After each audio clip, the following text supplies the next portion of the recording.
Good morning everyone. और कैसे हो आप लोग? अभी तक हम लोगों ने पिछले भाग में देखा था परिमेय संख्या के समतुल्य भिन्न। इसके बारे में आप लोग कल बताया गया था। फिर से अगर मैं इसका रिवीजन कर लूं, 2/3 मान लीजिए अगर आपके पास कोई भी भिन्न है, क्या ये भिन्न है? और ये भिन्न भी है, परिमेय संख्या भी है ना? क्योंकि दोनों इसके हर और अंश कैसे हैं? दोनों अंश और हर दोनों धनात्मक हैं। ठीक है। अब अगर मैं कहते हैं इसमें हमें समतुल्य भिन्न निकालना है, तो आप लोगों को बताया गया था इसके अंश और भिन्न को किसी भी पूर्णांक संख्या से गुणा करके हम लोगों को अनगिनत समतुल्य भिन्न प्राप्त कर सकते हैं। जैसे 2/3 को हम 2 से गुणा करें अंश में, 2 से गुणा करें हर में, 2 दूनी 4 बटा हो जाएगा ये 6। ठीक। ऐसे एक और हम समतुल्य भिन्न प्राप्त कर सकते हैं अंश और हर को 3 से गुणा करके, हमको मिल जाएगा 6/9। और यहाँ पर हमको देखना है कि मान लीजिए कोई भी दो परिमेय संख्याएं आपको a/b और c/d दी हुई हैं, और हमको ये देखना है कि वो दोनों आपस में समान है कि नहीं है, इसके बारे में। ठीक है, ये हमको पता करना है। अब इसे कैसे पता करेंगे, इस चीज को हम लोग इस क्लास में समझेंगे। हमारे पास देखो यहाँ पे क्या थी, 2/3 था।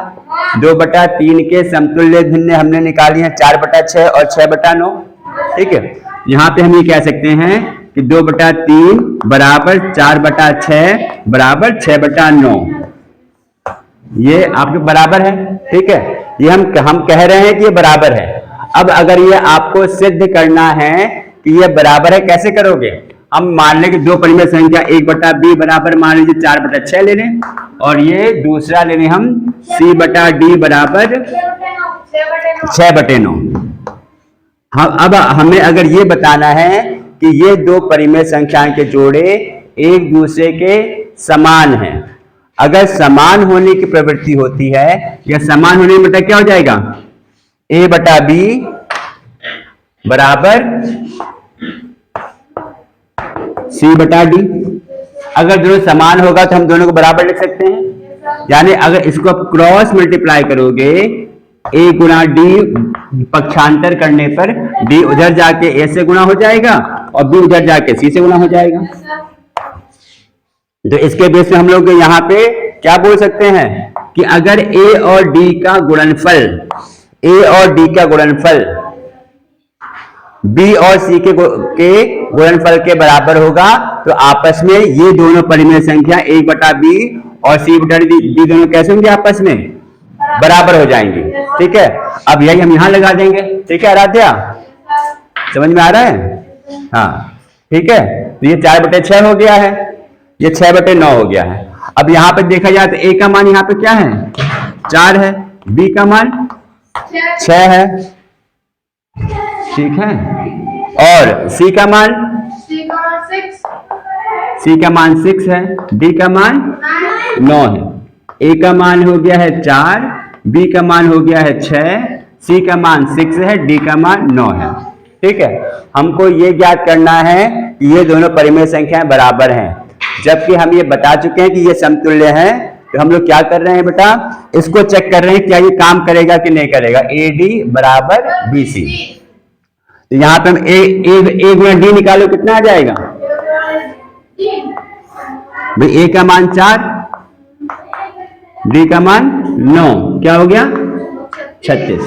ठीक, फिर यहाँ पे b का मान b गुणा c निकालिए, b का मान 6, c का मान भी 6 है, 6 गुणा 6 करोगे ये भी 36 आ जाएगा। यहाँ पे हमने क्या देखा है कि a गुणा d बराबर b गुणा c है। ये दोनों जब समान आएगा तो हम कह सकते हैं परिमेय संख्या 4/6 और 6/9 दोनों समान होंगे। सही है।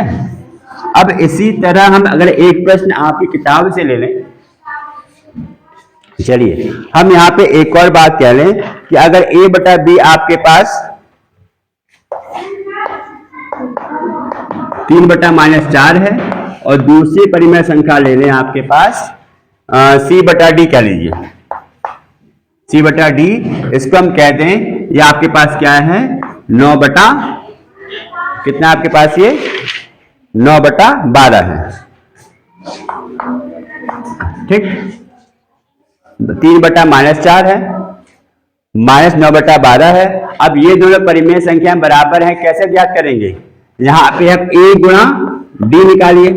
a का मान यहाँ पे 3 है, d का मान 12 है, कितना आ जाएगा? 36। भाई a का मान 3 है, d का मान 12 है, a गुणा d हो जाएगा 3 गुणे 12 36। अब b गुणा c निकालिए, b गुणा c आप निकालेंगे, b का मान -4 है और d का मान यहाँ पे c का मान यहाँ पे -9 है। माइनस गुणा माइनस कितना हो जाएगा? प्लस। 9 चौक 36। तो क्योंकि यहाँ पर आप ये कह सकते हो a गुणा d बराबर b गुणा c है, ऐसा है कि नहीं है? क्योंकि a गुणा d बराबर b गुणा c है, तो इसलिए क्या हो जाएगा कि 3/-4 बराबर किसके हो जाएगा? -9/12 के होगा।